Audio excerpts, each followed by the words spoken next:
हमारे चैनल को सब्सक्राइब जरूर करें ताकि आपसे हमारे मजेदार कार्टून कभी ना छूटे।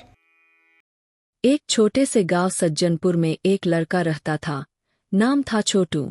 नाम भले ही छोटा था, लेकिन जिम्मेदारियां इतनी बड़ी थीं कि कंधे झुकते झुकते अब पीठ सीधी नहीं होती थी। छोटू का बचपन खेतों की मिट्टी में बीता था। बारिश हो या धूप, वो अपने बूढ़े माता पिता के लिए हर हाल में खेतों में पसीना बहाता रहा। माँ की टूटी चप्पलें और बापू की खांसी उसकी नींदों को हर रात चुरा लेती थीं। दिन भर का थका हारा छोटू जब रात को खटिया पर लेटता तो आसमान की तरफ देखकर खुद से एक ही सवाल करता, भगवान, इतनी तकलीफें क्यों?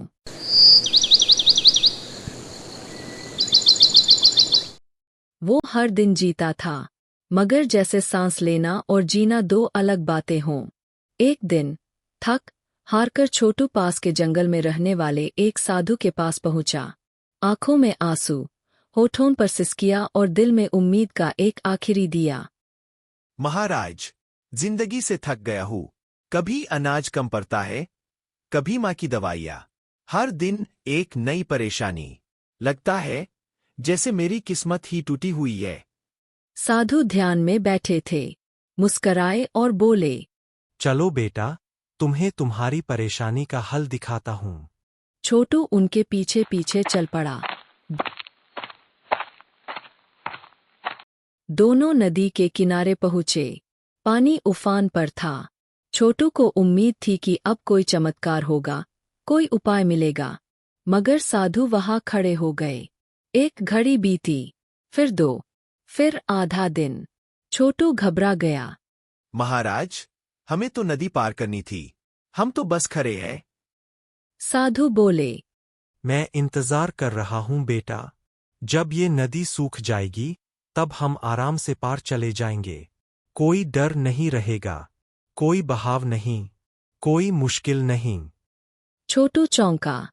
महाराज, आप ये क्या कर रहे हैं?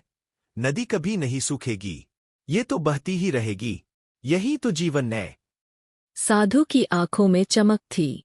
उन्होंने छोटू के कंधे पर हाथ रखा और कहा, यही तो मैं तुझे समझाना चाहता हूँ बेटा।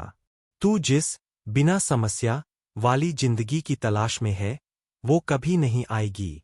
जैसे ये नदी बहती रहेगी, वैसे ही जिंदगी में मुश्किलें आती रहेंगी।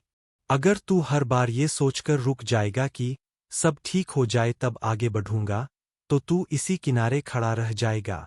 मर जाएगा, लेकिन पार नहीं जा पाएगा। पार जाने के लिए तुझे डर के उस पार जाना होगा। भीगते हुए, डूबते हुए, कांपते हुए, मगर चलना होगा। क्योंकि बेटा, जिंदगी का मतलब नदी पार करना है, ना कि किनारे बैठकर उसका सूखने का इंतजार करना। छोटू की आंखों से आंसू बह निकले, लेकिन इस बार दुख के नहीं, सच्चाई की पहचान के थे। वो साधु के पैरों में झुक गया और फिर सीधा नदी की ओर बढ़ा। पानी उसकी कमर तक आया, लेकिन उसका हौसला उससे ऊंचा था। आज उसने समझा था, मुश्किलें रुकी नहीं हैं, लेकिन अब वो खुद नहीं रुकेगा।